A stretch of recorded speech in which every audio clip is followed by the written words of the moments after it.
Padre eterno, Rey de gloria, aquí delante de tu presencia, un pueblo reunido, Padre, que hace una demanda, Padre, de alimento, ese alimento que solo proviene del cielo, ese maná santo, Padre, ese maná, Padre amado, que no se halla en ninguna otra fuente, sino solo en ti, tu palabra, Padre, porque nuestros espíritus necesitan ser saciados.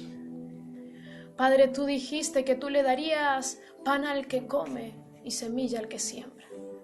Y aquí un pueblo, Padre, que hoy tiene hambre de tu palabra, hambre de tu presencia, pero también un pueblo que está dispuesto a sembrar, no solamente, Padre amado, cuidar de la semilla que ha sido sembrada en nosotros, sino también de sembrar en otros, para que otros sepan y conozcan que solo tú eres Dios.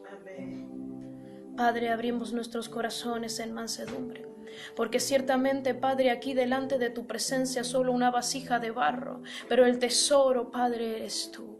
El que brilla, el que merece gloria, honra, alabanza, eres tú. Tú eres el que hace todas las cosas, tú eres el que las sostiene, y tú eres también aquel que le pone fin, Padre, cuando debe terminar, porque tú eres soberano. Te damos gloria, honra y alabanza.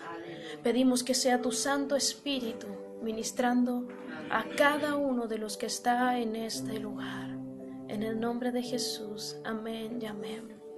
Le damos gloria a nuestro Dios. Él ciertamente es bueno y para siempre es su misericordia. Amén, aleluya. Qué bello es saber que somos parte de una familia que, aunque a nuestra mente racional solemos acotarla a unos pocos, pero somos parte de una familia celestial. Amén. ¿Sabes? Decía un hombre de Dios que nosotros pertenecemos a una especie diferente, que somos humanos, sí, pero no somos como todos los humanos, porque una vez que entramos en Cristo tenemos un espíritu resucitado en Él y tenemos eternidad en Cristo. Amén. Así que aunque nuestros cuerpos son mortales, tenemos eternidad. Así que no somos como aquellos que caminan, pero que están muertos, porque no han conocido la vida de Cristo. Somos distintos. Cuando tú entiendes que eres distinto, que perteneces a un linaje distinto, que tú caminas en esa revelación, tú sabes que no puedes hablar como habla el mundo, ni vestir como viste el mundo, no puedes sentir como siente el mundo. ¿Sabes? El mundo se enoja y busca venganza. Pero los que aman a Dios saben que suya es la venganza y que Él traerá el pago según las obras.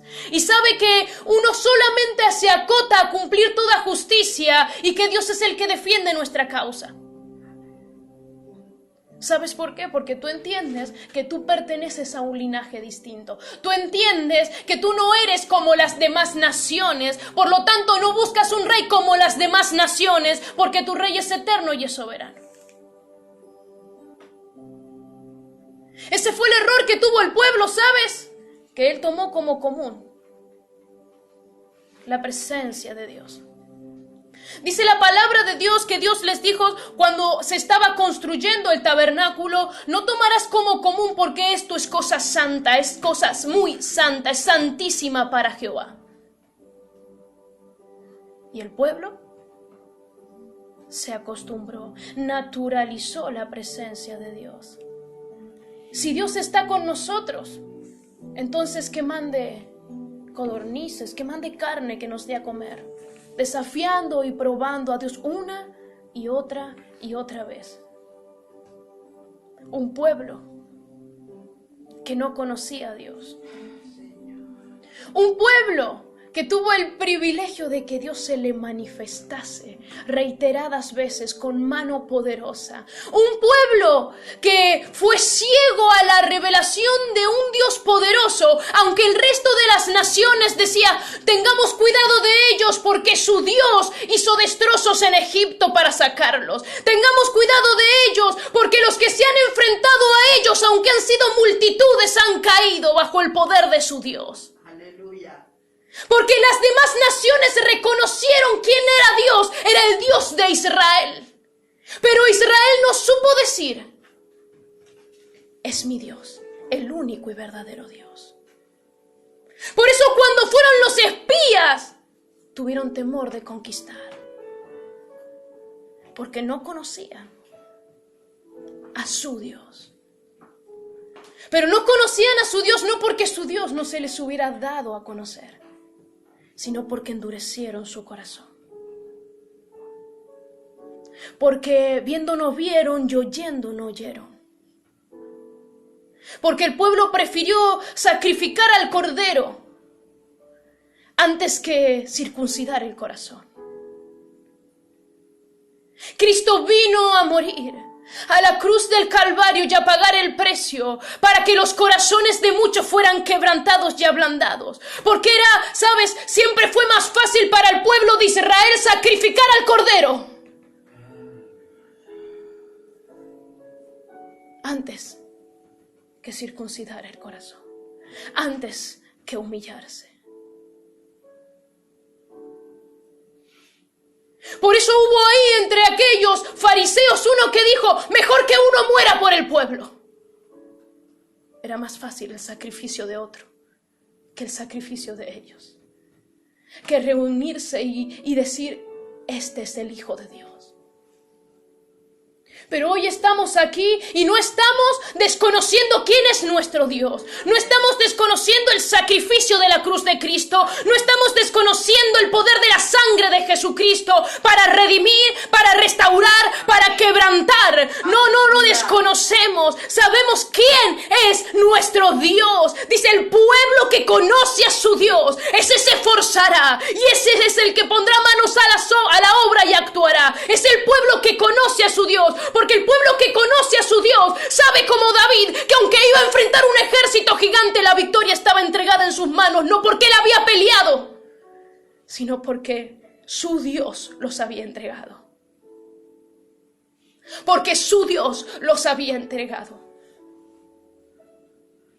Él sabía que no eran sus fuerzas. Conocía a su Dios. Él conocía a su Dios. Y yo hoy quiero ministrarte bajo la palabra que me ha ministrado y aún me sigue ministrando, porque si hay algo glorioso de la palabra de Dios es que aquel que la escudriña sabe que la palabra de Dios es viva. Amén. Es tan viva que te sigue edificando aun cuando tú la estás predicando. Porque puede que nosotros seamos suministros, que seamos como surtidores de la palabra de Dios, para que otros también sean edificados. Pero quiero decirte, por donde pasa el río, va marcando el surco. Y ahí corre el agua y el camino del río se va definiendo. Y mientras más caudal hay de agua, más se ensancha el río. ¿Sabes por qué? Porque el agua va raspando, va erosionando y va dejando una huella. Por eso tú puedes saber si en algunos desiertos alguna vez hubo un río. ¿Sabes por qué? Porque hay huellas. Hay huellas que marcaban que había un curso de agua.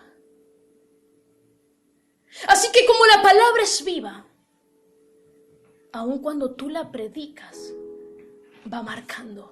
Aun cuando tú la predicas, va erosionando lo que tiene que salir. Aun cuando tú la predicas. Por eso, ¿sabes? Dice que la fe viene por el oír la palabra de Dios. Por eso no se trata solamente de que tú la recibas, sino que tú la des. Porque cuando tú la des, tú eres edificado. Si la palabra de Dios produce fe, ¿sabes cuándo? Cuando tú la declaras, tú la escuchas, tú la declaras, tú la escuchas. Y entra por las puertas de tus oídos y se siembra en tu corazón. Y se fortalece en tu corazón. Y tu fe es afirmada para seguir declarando la palabra de Dios. Aleluya. Amén. Porque la palabra de Dios es viva. Cuando tú te acercas a la palabra de Dios, no puedes acercarte como una piedra que no puede ser moldeada. Porque ten por seguro que, ¿sabes? Cuando nosotros subíamos a Cacheuta y ha habido temporal arriba, el río viene cargado de lodo, pero no solo de lodo. Tú puedes escuchar cómo una piedra choca con otra piedra Y se escucha porque el río va arrastrando la piedra.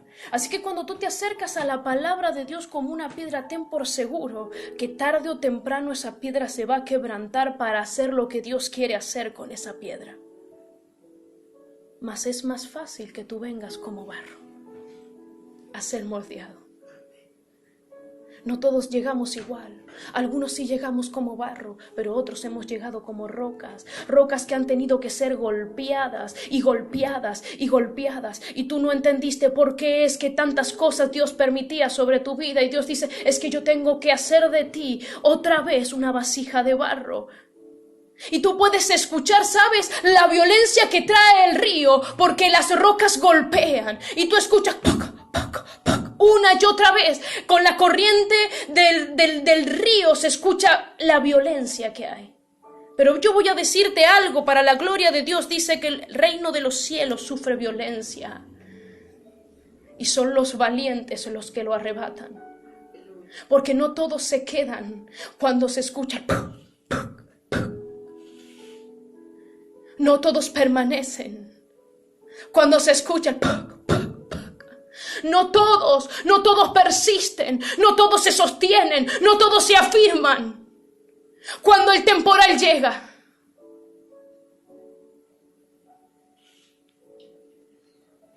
Pero tenemos promesa de Dios. Amén. Aleluya. Tenemos promesa de Dios hasta que sea formado en nosotros a la imagen del varón perfecto. Aleluya. Porque somos de un linaje distinto. Un linaje que soporta la prueba. Un linaje que soporta el golpe. ¿Sabes por qué? Porque el amor todo lo puede, todo lo sufre, todo lo soporta. ¿Cuál es tu material? Pues mi material es el amor. El amor es invencible. Porque Dios es amor. Cuando tú entiendes el material del que estás hecho, tú no bajas los brazos aunque estés cansado. Porque sabes cuál es tu esencia. Pero esa esencia es revelada cuando tú te acercas a esta preciosa palabra de Dios. A esta preciosa palabra de Dios. En el principio Dios hablaba con Abraham, caminaba con Adán. No había una ley, no había una palabra que estuviera escrita.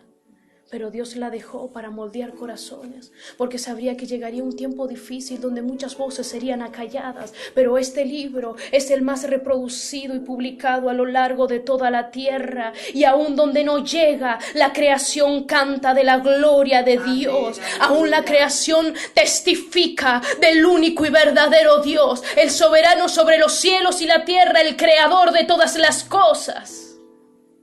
¿Sabes por qué? Porque Él es eterno. Y permanece su palabra para siempre. Así como Él es eterno, así es su palabra eterna.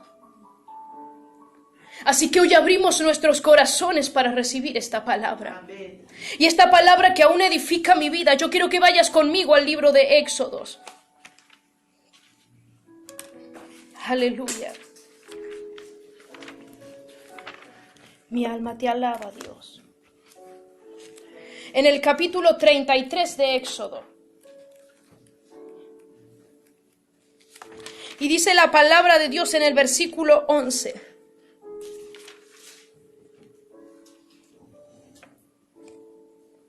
Y esta palabra, ¿sabes? Es cuida la puerta.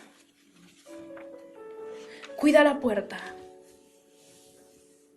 Cuida la puerta. Dice la palabra de Dios en el versículo 11, y hablaba Jehová a Moisés cara a cara, como hablaba cualquiera a su compañero, y él volvía al campamento, pero el joven Josué, hijo de Nun, su servidor, nunca se apartaba de en medio del tabernáculo. ¿Sabes? Hubo un tiempo que el tabernáculo no estaba en medio, sino que estaba fuera del campamento.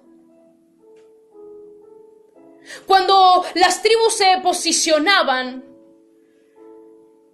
el tabernáculo estaba en el medio. Y las tribus se organizaban de a tres, en una forma específica que Dios estableció, al oriente, al occidente, al norte y al sur, de una manera específica que Dios estableció según las atribuciones y las virtudes que a cada tribu le había dado.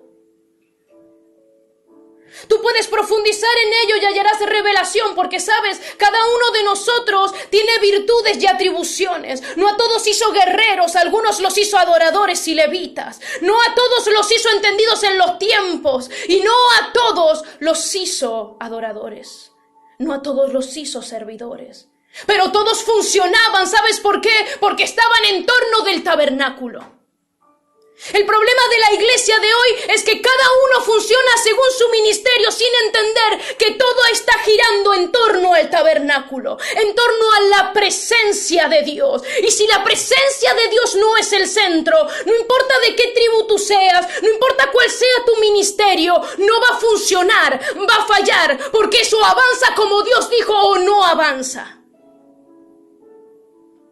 Y en aquel tiempo, como el pueblo no había sido santificado, como el pueblo no estaba en las condiciones de santidad, el tabernáculo permanecía fuera del campamento. Y dice la palabra que Moisés entraba a hablar con Dios. Y todas las tribus, cuando lo veían, se paraban y se quedaban mirando en señal de adoración, reconociendo que la nube había descendido, la nube de su presencia para hablar con el ungido de Dios. Y se postraban. Pero había un Josué que cuando la nube subía y Moisés salía de hablar cara a cara, dice que él se quedaba en el tabernáculo y que no regresaba al campamento. Este Josué no era cualquiera. Tú lo vas a ver años más tarde, llevando adelante la conquista de la tierra prometida, trayendo a manifestación el cumplimiento de la promesa que Dios le hizo a su pueblo 40 años atrás. Pero aquí era solo un joven. Porque la Biblia nunca marca detalles cuando no tienen sentido. Pero él lo dice. Pero el joven Josué, hijo de Nun, su servidor, nunca se apartaba de en medio del tabernáculo. Este Josué no era cualquiera, ¿sabes? Había un Aarón, sumo sacerdote, sí. ¿Sabes? Había unos hijos de Aarón apartados para el sacerdocio. Había una tribu completa, consagrada y apartada para Dios. Pero este, que era de la tribu de Efraín, se quedaba en medio del tabernáculo. Moisés entraba, pero él se quedaba. Y no es de menos entender que dice él nunca se apartaba del medio del tabernáculo. Y muchos dijeron, ¿por qué no sucedió a Moisés un hijo de Moisés? ¿Por qué no sucedió a un Aarón, a un Moisés un Aarón, un Eleazar? ¿Por qué? ¿Por qué un Josué? ¿Por qué un Josué? Y sabes,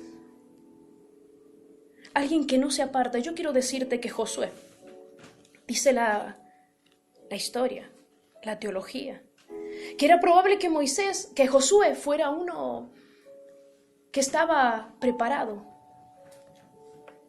en las fuerzas como parte del ejército de Faraón. Este no era cualquiera. Aún así también Caleb no era cualquiera. Pero este había entendido que no era con fuerzas. Aleluya. Porque vio toda la fuerza de un ejército, de un país, de una nación que tenía en ese tiempo mucho imperio y mucho poder. Lo vio caer delante de la presencia de Dios, sin ejércitos. Uno que conocía desde adentro el poderío del ejército de Faraón, conocía también cuál era la posibilidad de que un pueblo saliera sin un ejército. Y cuando vio el poder de la mano de Dios,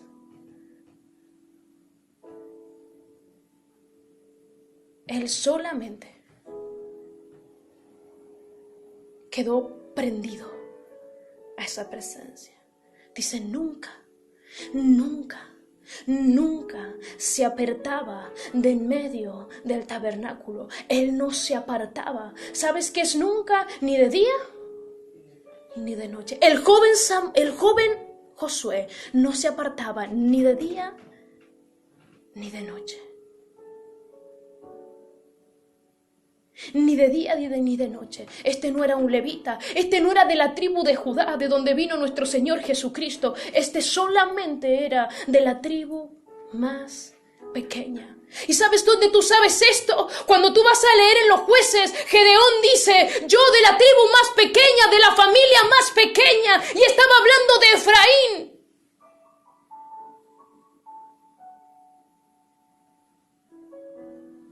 Este que no tenía tal vez una gran población, su tribu, como para imponerse. Este dijo, aquí en medio del tabernáculo me quedo yo. Moisés entraba, Moisés salía, pero él se quedaba. Él no entraba con Moisés, él no veía cara a cara a Dios, pero tal vez allí donde él se quedaba, por si algo le caía.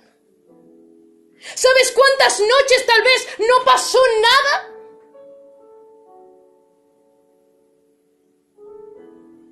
¿Cuántas veces la gloria parecía intensa cuando Moisés estaba, pero cuando Moisés partía ya no pasaba nada?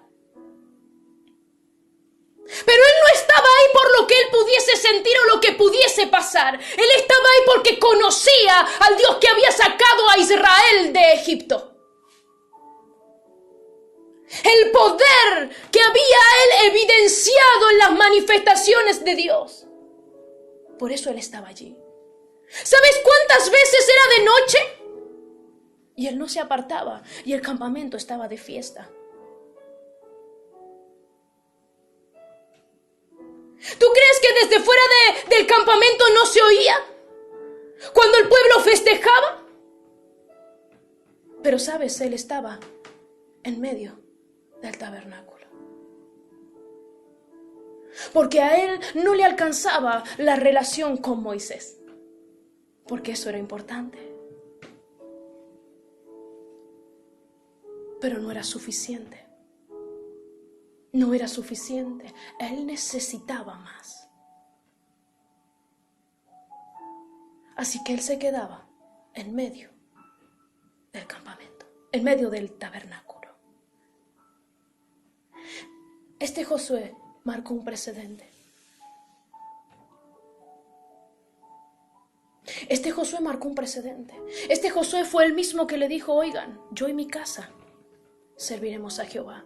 No solo marcó un precedente, él marcó una línea profética en todas sus generaciones. Él dijo, mira, ustedes hagan lo que quieran, pero el que estuvo en medio del tabernáculo cuando ustedes festejaban, el que estuvo en medio del tabernáculo cuando ustedes dormían abrigados en sus tiendas, el que estuvo en medio del tabernáculo en medio del tabernáculo cuando ustedes bebían y comían, ese sabe que el que les daba de comer y el que les proveía agua, el que les proveía abrigo, mantendrá mis generaciones sustentadas.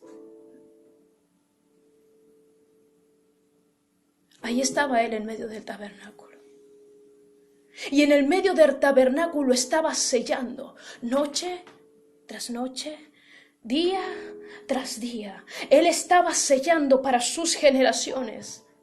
Para sus generaciones algo más grande de lo que aún podía comprender y entender. Él no sabía qué iba a suceder a Moisés. Él no sabía que iba a introducirlos a la tierra prometida. Pero él sabía algo. Mejor en medio del tabernáculo que en los festejos del campamento. Mejor en medio del tabernáculo con frío que abrigado bajo el fuego de cualquier tienda.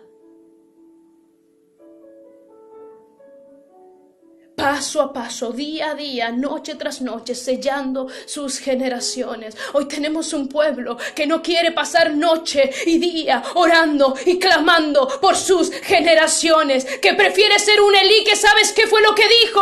Dijo, haga Dios como quiera. Si los vas a eliminar, elimínalos.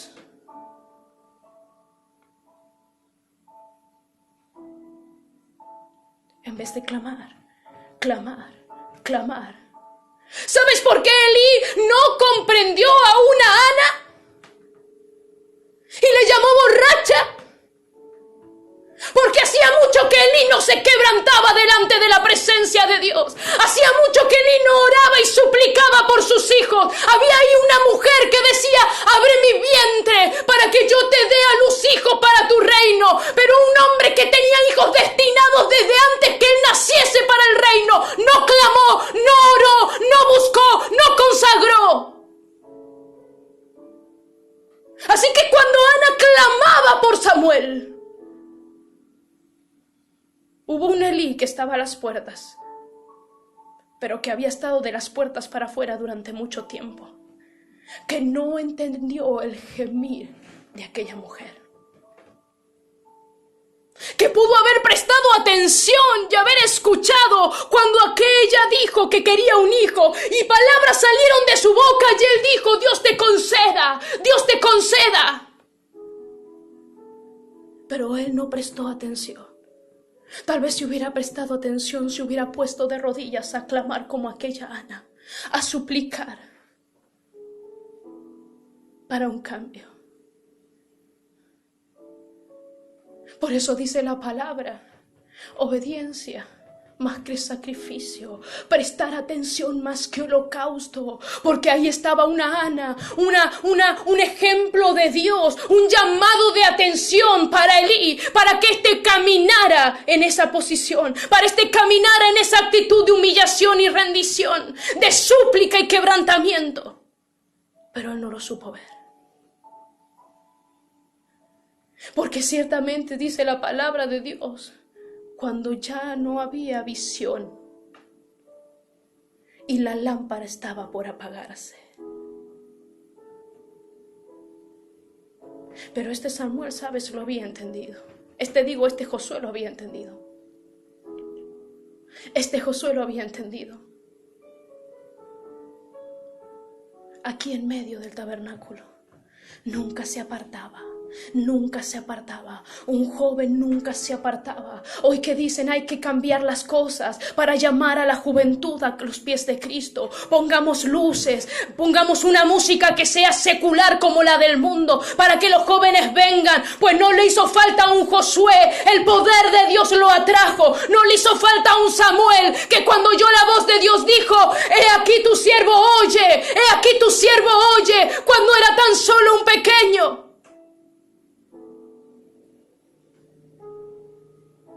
Pero decía la palabra de Dios el domingo, no os conforméis a este siglo. Pero la iglesia hoy dice, atraigamos a los jóvenes con lo mundanal, trayendo y convirtiendo a la iglesia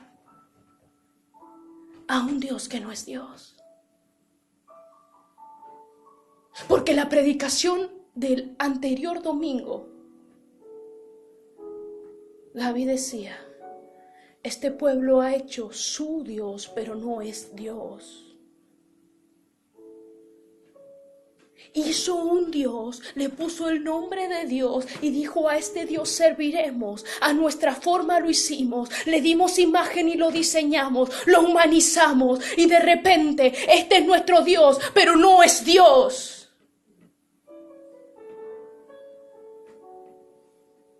Porque el pueblo quiere hacer un Dios conforme a lo que él entiende que es un Dios. Como hizo el pueblo de Israel. ¿Sabes? Dice la versión Peshita que cuando el pueblo hizo el becerro de oro, el pueblo hizo el becerro de oro, no dijo, ahí están tus dioses. Dijo, ahí está tu Dios que te sacó de Egipto. ¿Sabes por qué? Porque ellos querían darle forma a Dios. La creación quería darle forma al Creador. Y así no funcionaba. Así no funcionaba. Hoy tenemos iglesias que dicen somos cristianas, pero no tienen al único y verdadero Dios como Dios. No adoran al único y verdadero Dios, porque el pueblo sí ofreció sacrificio a aquel becerro, pero no era Dios. Rápidamente se han apartado de en pos de lo que les ordené, dijo Dios. Baja Moisés. Y un Moisés que estaba en la plenitud de la presencia de Dios tuvo que bajar para traer el orden de Dios otra vez. Y sabes, no todos entienden al ungido que tiene que salir de la presencia de Dios y viene a establecer el orden de Dios en el pueblo, porque el pueblo piensa que ha hecho bien, porque el sumo sacerdote creyó que podía ser un Dios y ponerle imagen a Dios y darle una figura a Dios, cuando Dios le dijo: yo a ustedes no me mostré en imagen ni en figura, porque yo estaba en medio de ustedes y ustedes no me podían sentir porque tenían un corazón rebelde y endurecido, generación rebelde y contumaz.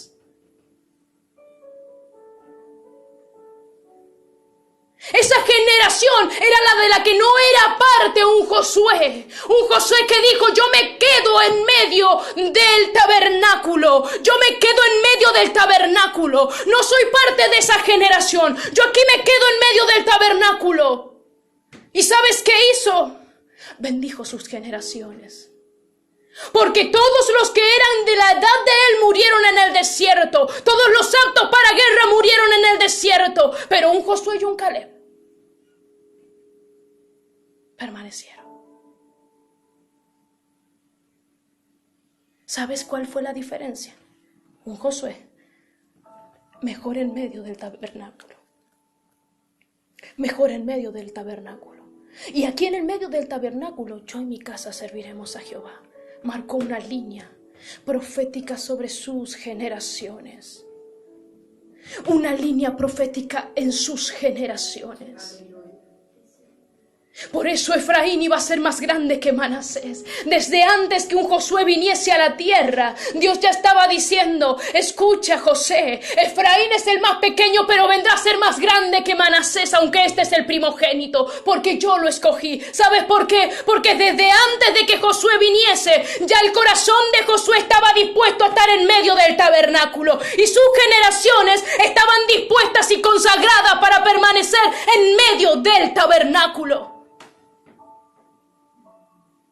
Que el pastor y la pastora van a la oración, pero los nenes se van al baile del cumpleaños de 15, porque es parte de esta generación. No, escucha, esta generación tiene que ser alineada a los planes de Dios. Si tú no puedes llevar a tus hijos a que permanezcan y amen la presencia de Dios, entonces cualquier cosa los va a doblegar. Cualquier cosa. Una mujer, una mentira, un engaño. Doblegado, ¿sabes por qué? Porque no hicieron fundamento en la roca. Cualquier aire de doctrina los llevó por las narices a donde fuera, pero no a los pies de Cristo. Este Josué dijo: ¿a dónde está tu presencia? Ahí en medio del tabernáculo yo voy a estar. No importa que este pueblo no entienda. Aunque este pueblo, luego, ¿sabes? Dice la palabra de Dios que a Josué y a Caleb, igual que a Moisés y a Aarón, quisieron apedrearlos. Y Dios salió en la defensa de estos. Dios salió en la defensa de estos. Que tú crees que tú te tienes que defender. Tú no te tienes que defender. Tú lo único que tienes que hacer es permanecer en el medio del tabernáculo. Que tienes que dar explicaciones. No, es que tú tienes que estar en medio del tabernáculo. Si tú permaneces en medio del tabernáculo, el que saldrá a defenderte es Dios. El que traerá la justicia es Dios. El que traerá restitución es Dios. ¿Sabes? Me pasó algo esta semana y me cobraron algo en el supermercado de menos, entonces yo dije, yo voy a ir y voy a agarrar y voy a pagar lo que tengo que pagar. Así que leí el ticket, porque no salí simplemente, sino que leí el ticket, veo que me cobran de menos y voy y le digo al cajero, y el cajero me dice: bueno, tú tienes esta plata, y yo le doy la plata, y él me tenía que dar el vuelto, pero él selló en eso y no me dio el vuelto. porque era poco. Y sabes, el enemigo viene y utiliza estos pequeños detalles y te dice, tú estás cumpliendo toda justicia, pero mira con qué justicia te pagan a ti. Tú pagas toda justicia, pero a ti te están robando. Para dañar tu corazón desde ese punto, porque cuando el corazón se daña, tú vas a actuar como actúa el mundo. Pero cuando tú entiendes que todo lo que el diablo te ha robado 100 veces te lo tiene que restituir, entonces tú dices, gloria a Dios, porque a mí me sacaron un porcentaje, pero lo que viene 100 veces más, porque Él va a tener que restituir. ¿Y sabes qué te da eso? El estar en medio del tabernáculo. El estar en medio del tabernáculo. Porque ¿sabes qué quería el diablo? Que yo me fuera, que yo no pagara. Y con eso él tenía legalidad para tocar todas mis finanzas, para maldecir mis generaciones. Aquello que muchos le dicen es bendición de Dios, se olvidó de cobrar. Mentira del diablo, eso es maldición sobre tu vida y tus generaciones. Dios no procede de esa manera. Él es justo. Él es justo. Él es justo y Él es santo. Todo lo demás es mentira. Es un engaño del diablo para hacerte creer que tú puedes caminar de la mano de Dios con engaños y mentiras. Pues no es así. Este Josué se apartó. Este Josué se consagró, prefirió esa presencia en medio del tabernáculo. Hubiera fuego que cayera del cielo o no lo hubiera, sintiera que se le erizaban los pelos o no, pasara frío o no pasara frío. Él dijo, aquí me quedo, porque aquí yo sello mis generaciones. Y yo quiero que vayas conmigo al libro de Primera de Crónicas. El libro de Primera de Crónicas.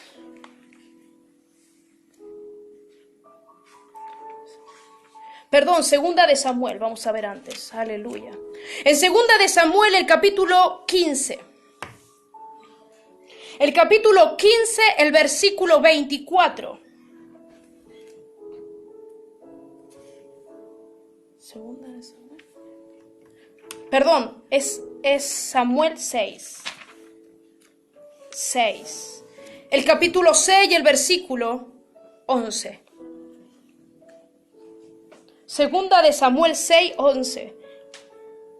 Dice la palabra de Dios, y estuvo el arca de Jehová en casa de Obed-edom geteo 3 meses, y bendijo Jehová a Obed-edom y a toda su casa. Fue dado aviso al rey David diciendo, Jehová ha bendecido la casa de Obed-edom y todo lo que tiene a causa del arca del arca de Dios. Todos los que han leído del arca de Dios saben que el arca de Dios representaba la presencia de Dios. El pueblo de Israel, cuando quiso enfrentar a sus enemigos, quiso obligar a la presencia de Dios a asistirlos en una batalla, y el arca fue llevada por los filisteos, porque el arca no era la presencia de Dios, el arca representaba la presencia de Dios, pero frente a la corrupción, a la inmoralidad, a la perversión que había en la casa de Elí, la presencia de Dios no permanecía, lo cual no significaba que esa arca hubiera dejado de ser sagrada, pero como ellos lo tomaron como algo común, dijeron, saquemos el arca y obliguemos a Dios a defendernos.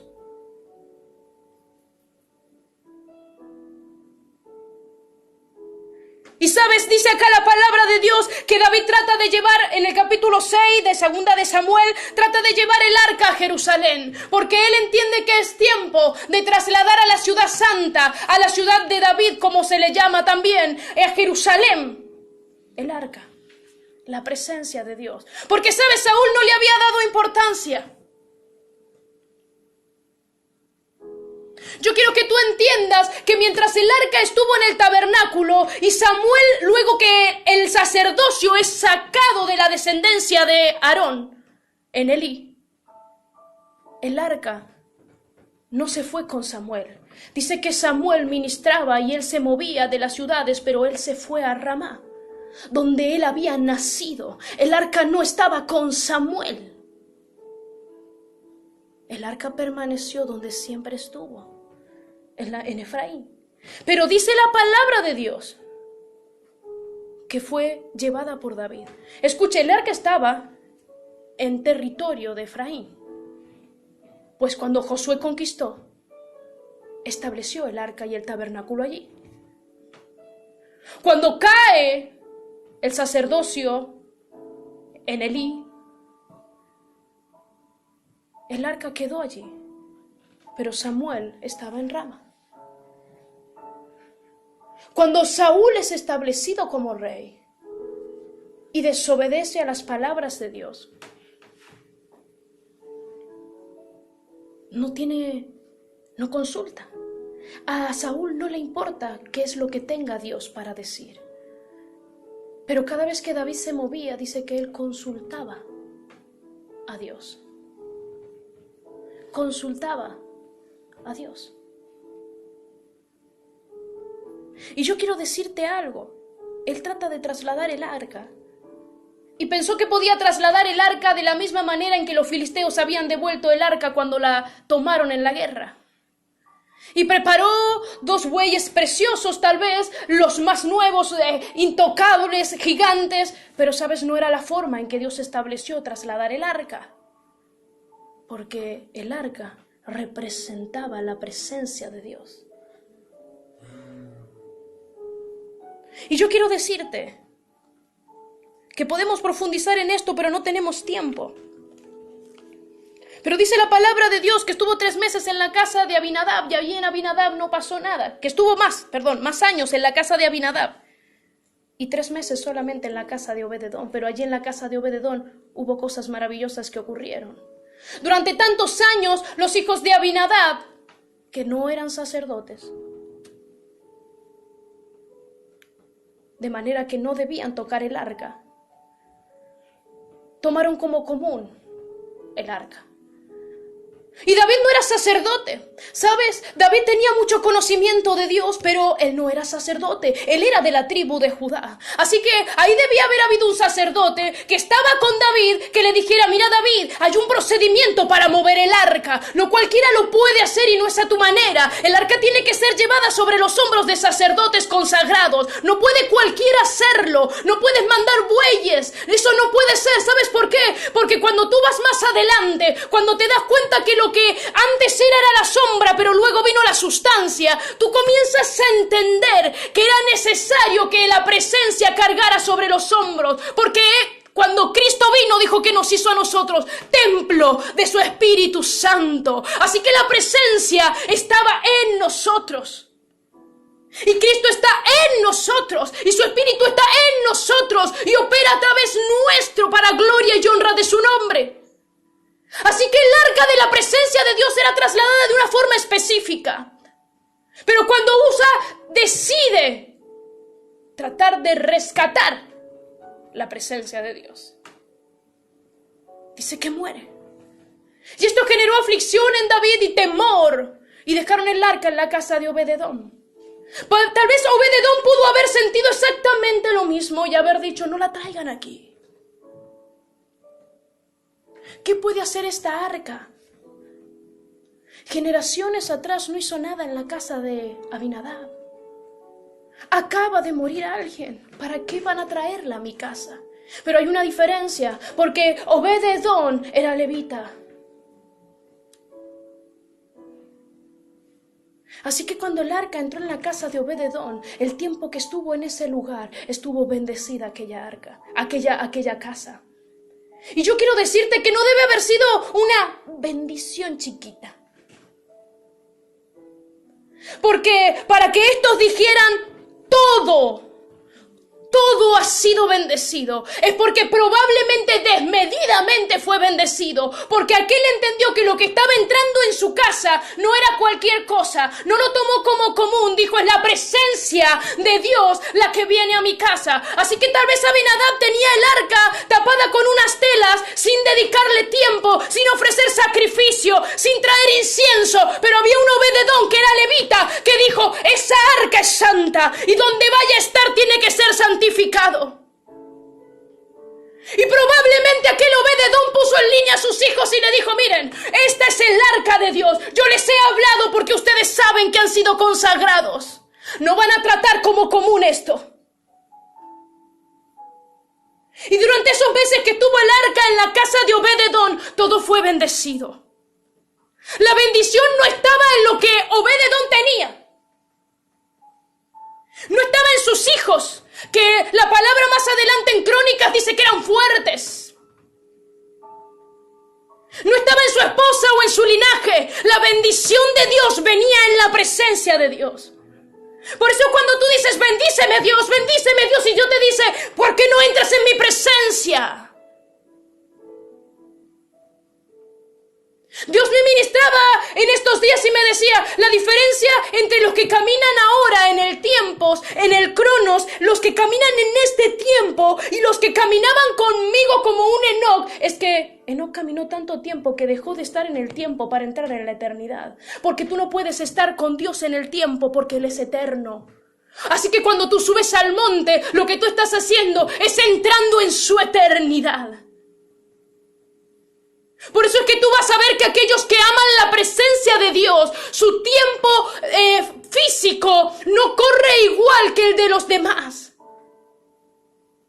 Porque por ese tiempo hay una trayectoria de su vida que la ha caminado no en lo terrenal donde el tiempo afecta, sino en lo eterno donde el tiempo donde el tiempo no corre. Y yo le decía a Dios, ayúdame a estar y a tener más trayectoria de mi vida en la eternidad. Que yo empiece a caminar mi trayectoria de eternidad antes de que este cuerpo físico llegue al polvo de la tierra. Porque no caminó tanto tiempo en la eternidad de Dios que no hizo falta que lo cambiara, que muriera.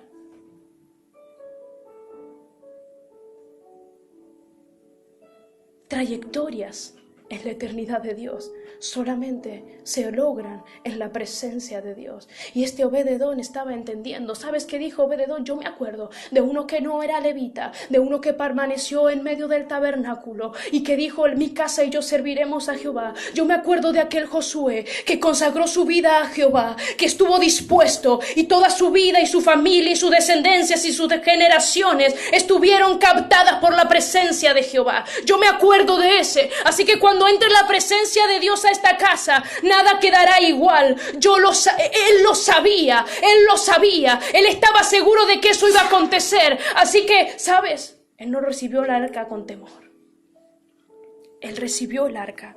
Y dice la palabra de Dios. Y estuvo el arca de Jehová en casa de Obed-edom geteo 3 meses. Y bendijo Jehová a Obed-edom y a toda su casa. ¿Quién lo bendijo? Dios. Bendijo a Obed-edom y a toda su casa. A toda su casa. Y esto fue visto por David. Entonces claramente David dijo, hay algo que yo hice mal, porque si este está recibiendo bendición y el arca no lo mató como a Usa, hay algo que yo estoy haciendo que no es igual. Y yo quiero decir que Obed significa servidor, significa adorador, significa fiel. ¿Sabes? Estas características eran propias de este hombre, de este levita que amaba la presencia de Dios. Es que no es lo mismo que tú cumplas con la presencia de Dios. No es lo mismo a que tú ames la presencia de Dios. Este la amaba. ¿Y sabes qué? Probablemente dijo Obed-edom, yo pensando, ¿no? Es que la presencia viene a mi casa.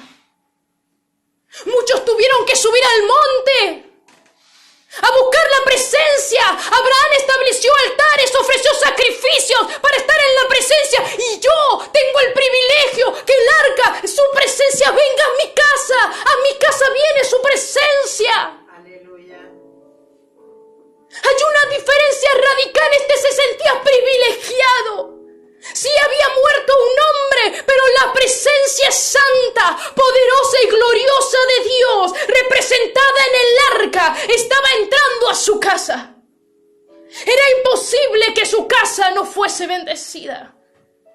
No dice la palabra de Dios que apenas llegó el arca, Obed-edom le dijo, bendíceme Jehová. No dice que Dios respondió al clamor de Obed-edom y bendijo su casa. Dice que Jehová lo bendijo. Y a toda su casa.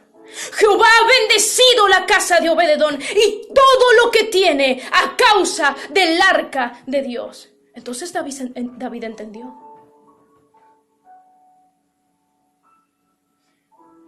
Y hizo traer el arca. Pero yo quiero decirte algo. Hay algo radical en este punto. Porque escucha, aquel que había vivido en la presencia de Dios, que había estado en la presencia de Dios, que la presencia de Dios visitó su casa y bendijo todo aquello que había en ese lugar y a todo lo que había en ese lugar. Yo me imagino que los que estaban enfermos fueron sanados. Porque la presencia de Dios había llegado a esa casa. Que el gozo fortaleció sus brazos aunque tal vez estaban cansados.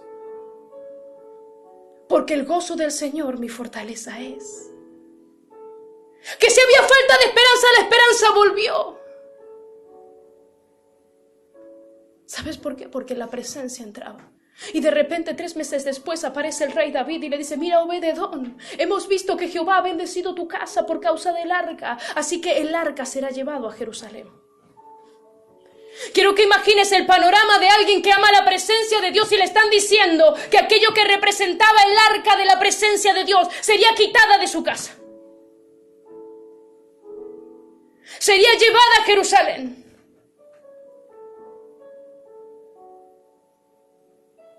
¿Sabes qué hizo Obed-edom? Él no se quedó tranquilo. Después de todo, su casa había sido bendecido porque él había sido privilegiado. Él había sido escogido.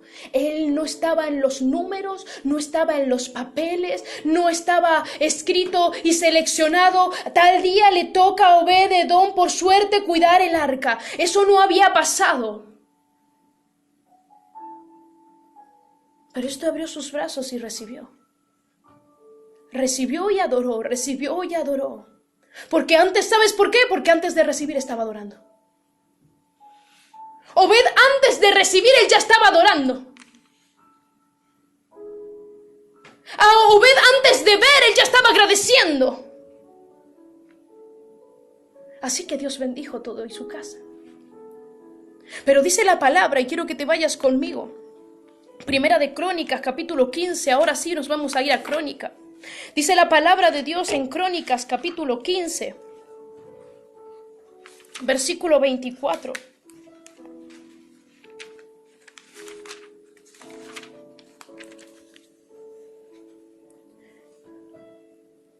Y Sebanías, Josafat, Natanael, Amasías, Zacarías, Benaías, Eleazar, sacerdotes, tocaban la trompeta delante del arca de Dios. Obed-edom y Jehanías eran también porteros del arca. Escucha, el arca ya había sido trasladada a Jerusalén. Pero de repente acá, donde no es su tierra, aparece ¿quién? Un servidor. Aparece un adorador que dijo: se va el arca, yo me voy con la presencia. Se va el arca, yo me voy con la presencia. Que me pongan de lo que sea. Sí, acá en mi casa yo soy el sacerdote de la casa. Acá en mi casa mando yo, aquí en mi tierra lo hago yo. Pero si la presencia de Dios está haciendo yo un portero, allá la presencia de Dios yo voy. ¿Sabes de quién aprendió este? De un Moisés que dijo: escucha, yo sé que tenemos una tierra prometida donde fluye leche y miel. Yo sé que eso es hermoso, pero ¿de qué me sirve la tierra que fluye leche y miel si tu presencia no va a estar ahí? ¿De qué me sirve una roca de la que fluye agua si tú no vas a estar en medio del pueblo? ¿Para qué quiero yo sobrevivir en el desierto y tener el sustento de tu maná si tú no vas a estar allí? Este aprendió, y aprendió bien. Y no se fue por los sentimientos. No dijo porque tal vez, quizás. No, este agarró y dijo: que esto lo hizo Moisés y a Moisés le fue bien. Esto lo hizo Josué y a Josué le fue bien.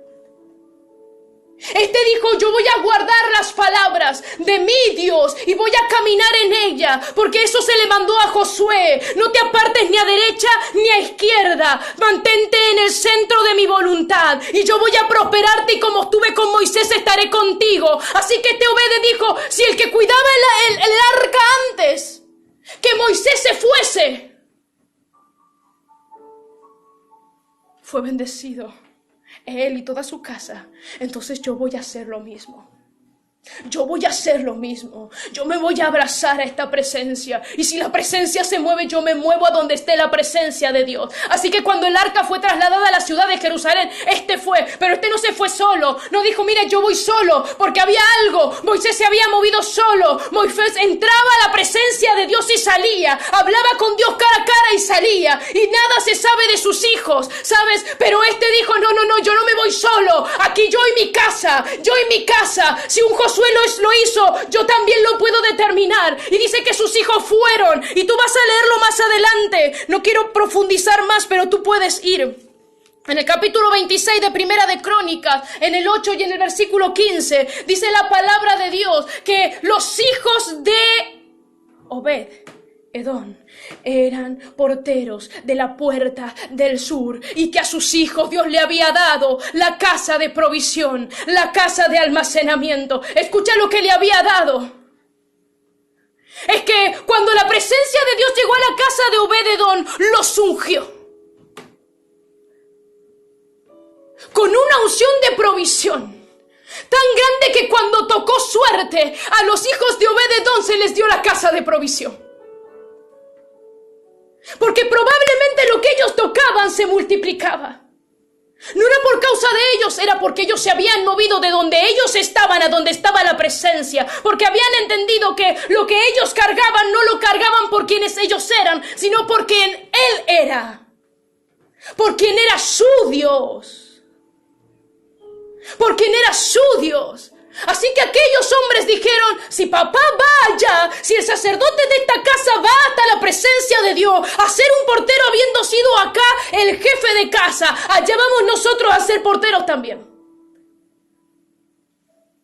Allá vamos nosotros a ser porteros también, porque no importa la posición, importa ser obediente a la palabra de Dios, importa mantener, guardar la presencia, guardar la presencia, guardar la presencia, guardar la presencia de Dios. Así que Obed Edom se fue para allá, sus hijos se fueron para allá. Vamos todos a Jerusalén. Pero tienes ganados. Oye, tú tienes cultivo, tienes casa. Has sido en 3 meses bendecido grandemente. Esto que tienes aquí, esta gran provisión que tú tienes, ¿la vas a dejar? Es que la provisión de Dios no es mayor que Dios. La provisión que produjo la presencia de Dios no es mayor que Dios. Aquel Obed Edom dijo, sí me dio todo esto, esta abundancia, pero lo que Él me dio no es mayor que Él. Así que dejó todo a servir de portero. Porque ahí estaba la presencia de Dios. Pero hay muchos que hoy dicen, es que yo no tengo ministerio en la iglesia. O nadie reconoce mis virtudes y mis talentos. Escucha, si tú no sabes buscar la presencia de Dios siendo portero, no pidas más. Porque a Dios puso a un Obed Edom en la puerta, porque sabía cómo había guardado la presencia. Porque no se retrajo a lo que el hombre piensa que es un simple portero. ¿Sabes a dónde se fue? Se fue a un Josué que fue llamado conquistador, que fue llamado el que manifestó el cumplimiento de la promesa, el que ayudó a introducir al pueblo de Israel en la promesa de Dios, en la tierra prometida. El portero que guardaba las puertas del tabernáculo, las cortinas del tabernáculo. Aquel que no se movía de en medio del tabernáculo fue puesto en alto. Fue puesto en alto. Pero hoy hay mucho que quiere empezar desde lo alto. Que Dios me mande a predicar a los grandes templos. Pero con tu ejemplo, tu conducta, predicas otra cosa. Porque no modelas tu conducta a la conducta de Cristo. Porque eres sacerdote. Solo si te subes al púlpito, pero debajo del púlpito soy humano.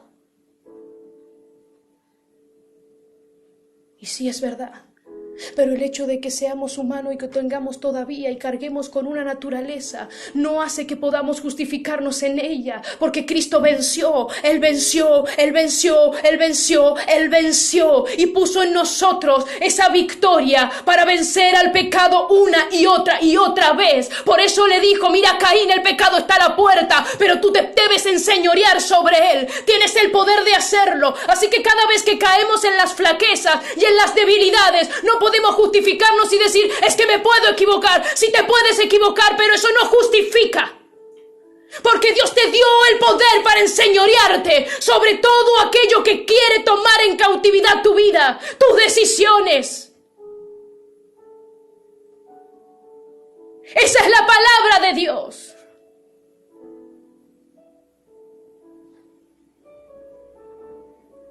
Hay una fidelidad a la presencia de Dios que marcó las generaciones de Josué, que marcó las generaciones de Obed Edom. Porque ellos no estaban a la expectativa de que el hombre les ayudase, sino de que la presencia estuviese con ellos. Porque no leyeron la palabra simplemente para leerla, sino dijeran, modela mi camino, modela mis pasos, modélame, modélame, modélame. Porque dijeron, yo voy a ponerlo por obra, yo voy a hacer lo que hizo un Josué. ¿Sabes? Hay mucha gente que lee la historia de Josué, pero no dice, yo voy a hacer lo que hizo Josué. Hay muchos que leen la historia de Obed Edom, pero no dicen, yo voy a hacer lo que él hizo. Porque dicen, es que esa era una historia. Pongámoslo como una metáfora. Hagámoslo metafóricamente. Pero no buscan la presencia. No permanecen a las puertas. Hoy debería haber una iglesia que tenga sus puertas abiertas de día y de noche, con adoradores que claman y alaban a Dios. ¿Sabes por qué? Porque eso es lo que Dios estableció. Esto no es una metáfora. No podemos decir, oh, es que en el cielo será así. Dios lo estableció aquí en la tierra. Y hubo un rey David que dijo, todo el tiempo va a haber adoración en la casa de Jehová. Todo el tiempo va a haber oración. Hubo un Jesús que vino y dijo, casa de oración es la casa de mi Padre. Pero hoy agarran y solamente quieren luces y música, y luces y música, y la palabra de Jehová brilla por su ausencia.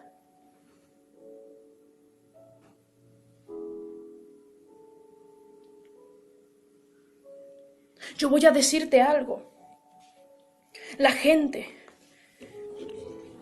la iglesia más que la gente, porque uno puede esperar que el que está fuera y que no entiende y que no ha conocido hable en ignorancia, pero que la iglesia tome como común lo que es santo de Jehová. Que la iglesia no tenga temor de su presencia, que la iglesia no quiera guardar a Dios. La única explicación para eso es que han establecido su becerro de oro y han dicho, este es mi Dios, y han dicho que es Dios pero no es Dios. Es la única explicación que se puede dar, porque el pueblo que conoce a su Dios no se desvirtúa. El pueblo que conoce el linaje de su Padre camina en perfección, camina en santidad, camina en integridad y en justicia, aunque le cueste, aunque le duela. Sabes que entiende que necesita el río de su presencia, que si soy una roca me va a partir, pero la gloria sea para Dios que no me va a dejar igual. La iglesia de Dios debe entender que nosotros no somos, en este mundo, no somos eternos en este mundo, pero tenemos eternidad en nuestro espíritu, para la gloria de Dios. Pero mientras estamos aquí, formamos parte de un proyecto que es más grande que nosotros mismos y que debe incluir a tus generaciones, debe incluir a tus hijos, debe incluir a tus nietos, debe incluir a tus bisnietos, a tus padres, a tus hermanos, los debe incluir. ¿Quieres marcar La única manera de marcar esas generaciones es en la presencia de Dios. Es allí enfrente de la cruz de Cristo, viendo cómo su cuerpo fue desgarrado, viendo cómo la sangre corrió por su cuerpo, cómo se vertió por aquel madero aquella sangre. Esa es la única manera en que tú entiendes que esta vez el que es el templo del Espíritu Santo eres tú. Es que Dios incluso lo hizo como más fácil, ¿sabes? Porque aquel Josué tenía que estar a las puertas del tabernáculo. Aquel Obed-Edom tuvo que estar en la casa y como no estaba en la casa y se movió el arca, tuvo que correr hasta el arca. Pero Dios te está diciendo, tú eres el templo del Espíritu Santo.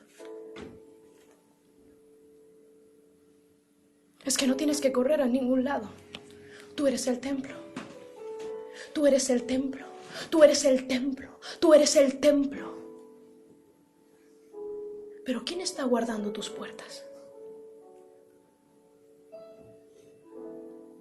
¿Quién está guardando tus puertas? Sobre toda cosa guardada, guarda tu corazón, porque de él mana la vida. ¿Quién está guardando tu corazón? ¿Acaso tu corazón está guardando la presencia de Dios? ¿Acaso tu corazón está guardando la presencia de Dios? ¿No será que está guardando otras cosas? ¿No será que tú tienes otros pequeños ídolos creados a tu imagen y a tu semejanza?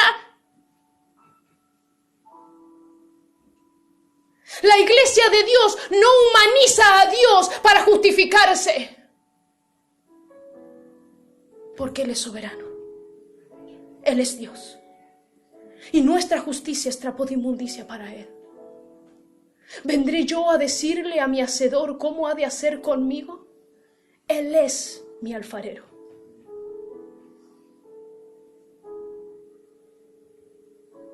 Yo quiero decirte, amada iglesia, a los que son hijos de Dios, a los hijos de Dios. Escucha, yo no estoy hablando con el huérfano que todavía no entiende que es hijo. No estoy hablando con el que ha permanecido en la casa, pero que llega a la casa y le dice, ni siquiera nos has dado un corderito para que yo coma con mis amigos, porque no entendió quién era su padre.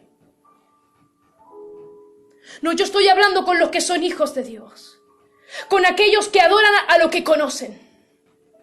Yo estoy hablando con los hijos de Dios, con aquellos que fueron llamados y escogidos, aquellos que la presencia de Dios vino hasta sus puertas y le dijo, aquí estoy yo.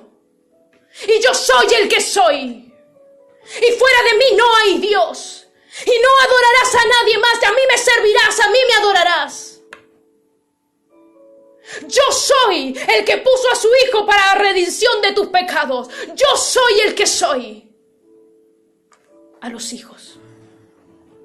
A los hijos. A los hijos, si en tu vida la presencia de Dios no es lo más importante, si en tu vida la presencia de tu Padre no es lo más importante, tú estás errando el camino, tú estás desvirtuando la palabra de Jehová. Si en tu vida la presencia de Dios no es la base de todo lo que tienes, entonces tú estás equivocado. Si para ti la bendición de Dios es más grande que tu Dios, entonces tú estás equivocado. Tú tienes que volver y ver de dónde has caído y volver al primer amor. Al primer amor que guarda la presencia de Jehová, que dice nunca, nunca, nunca yo me apartaré de tu presencia, nunca me apartaré de tu presencia, de día y de noche permaneceré en ella. Yo guardaré mi corazón porque soy templo de tu espíritu, yo guardaré mis labios porque soy templo de tu espíritu, yo guardaré mis ojos porque soy templo de tu espíritu, yo guardaré mis oídos porque soy templo de tu espíritu, yo me guardaré de no guardar rencor, yo me guardaré de no tener odio ni enojos contra nadie. No se pondrá el sol sobre mi enojo, porque yo soy hijo de Dios, porque yo soy hijo de Dios. Yo guardaré tu presencia. Guardaré tu presencia, aunque guardar tu presencia implique que los demás me vean como indigno, porque hubo un David que trayendo el arca danzaba y lo vio una Mical y dijo, eso no es digno de un rey, y aquel David dijo, me haré más vil, me haré más vil, me haré más vil por causa de Jehová, yo me haré más vil por causa de Jehová. ¿Sabes qué estaba diciendo? De que vale mi dignidad si él no va a estar conmigo. ¿Para qué yo quiero ser tan digno delante delante de los ojos de los hombres? ¿Para qué quiero que me alaben y me vean como un rey? Si aquel que me llamó no está siendo complacido con mi actitud, no está siendo complacido con mi alabanza, no está siendo complacido con mi adoración. Pero yo guardaré tu presencia. Yo guardaré tu presencia. Yo guardaré tu presencia. Yo seré aquel Josué que se quedó en medio del tabernáculo aunque había fiesta en el campamento. Yo seré aquel Josué que dijo y Dios hará, no importa cuán grande sea el gigante. Y un pueblo quiso apedrearlo, sus hermanos quisieron matarlo, sus hermanos, su sangre quiso apedrearlo y destruirlo, pero él permaneció y dijo, yo guardaré tu presencia. Un Obed-Edom dijo, tu presencia se va, no, yo guardaré tu presencia, aunque yo me tenga que mover, yo guardaré tu presencia. Cuida la presencia de Dios. No es que tú cuides tu camino. No es que tú cuides tus sueños, no es que tú cuides tus ambiciones, no es que tú cuides tu logro, no es que tú cuides tu imagen o tu grandeza. No, eso no es importante. Importante es que cuides la presencia de Dios para que tus generaciones sean marcadas, para que tu vida sea bendecida. No bendecida porque la bendición es importante, porque lo único importante en la vida de un hijo de Dios es la presencia de su Padre. Si no tenemos esta revelación, seremos iglesias con un montón de becerros de oro al que le llamamos Dios, pero no es Dios. Si Dios hoy viniese a la tierra y pasease por las iglesias, ¿dónde encontraría un pueblo que le esté alabando a Él? No a la imagen que se hizo de Él, sino a Él, a Él. A Él. Por eso dice, hallaré fe en la tierra. Hallaré fe en la tierra. Porque no se trata de la fe que los hombres dicen tener en sus imágenes. Porque un cristiano que dice tener a Dios, pero imagina a Dios según sus parámetros, no es diferente del que tiene su estatua, su cartoncito en su billetera. No es diferente. No es diferente al que intercede al santo y clama al santo para que el santo ore. No es diferente. Es lo mismo, porque no ha conocido a Dios. Pero hoy Dios se ha revelado y está pidiendo de los suyos que guarden su presencia. No seamos de aquellos que están adentro de aquello que dijo Jesús y que se estableció en las profecías. A los suyos vino y los suyos no le recibieron. ¿Saben por qué no le recibieron? Porque no le conocían. Porque no le conocían. Porque no le conocían. Porque no le conocían. Hay una tierra de promesas y de cumplimiento, pero solamente se alcanza a las puertas, guardando su presencia, guardando su presencia, guardando su presencia, de día y de noche, de día y de noche. No tienen que entender los de tu entorno qué es lo que estás haciendo, no tienen que entenderlo, no tienes que explicárselo, pero sí tienes que hacerlo, porque tú no sirves a los hombres, tú les sirves a Dios, al único que le rendimos cuentas de lo que haremos, de lo que hacemos, es a Dios. Y sabes, no tendremos excusa delante de Dios. Amén. Y tú vas a decir, ¿y por qué yo no conquisté? Y Él te va a decir, es que tú no estabas guardando mi presencia. Y la llave de esa tierra prometida, y la llave del cumplimiento de esa promesa es mi presencia. Y la llave de la casa de la provisión es mi presencia, es mi presencia, es mi presencia. Tu crecimiento, la llave de tu crecimiento es mi presencia. La llave de tu felicidad es mi presencia. La llave de tu restauración es mi presencia. La llave de tu sanidad es mi presencia. No es mi presencia como tú crees que es mi presencia. No, es mi presencia pura, es mi presencia gloriosa, es mi presencia que te purifica. A veces duele, pero te purifica, te quebranta, pero te saca bueno. Sí, te pone al fuego, pero te saca brillante y puro, reluciente, como al Padre le place. Es su presencia. Padre eterno, Rey de gloria, te adoramos y te exaltamos. En esta hora humillamos nuestros corazones, porque sabemos, Padre, que hemos sido negligentes, Padre, en guardar tu presencia a lo diario en nuestras vidas. Oh, Padre eterno, sabemos que somos débiles y el espíritu está dispuesto, pero, Padre, fortalece nuestro espíritu, porque tú nos has llamado a guardar a tu presencia, a caminar en santidad, en integridad, en justicia, en amor, en misericordia. Pero ¿quién podrá fuera de tu presencia? Oh Padre, ¿quién podrá fuera de tu presencia caminar en amor? ¿Quién podrá fuera de tu presencia, Padre, ver con compasión y misericordia? Es que tu presencia nos recuerda de dónde tú nos sacaste. Tu presencia nos recuerda cuál fue el sacrificio que fue hecho para que fuéramos libres. Es tu presencia, oh Jehová.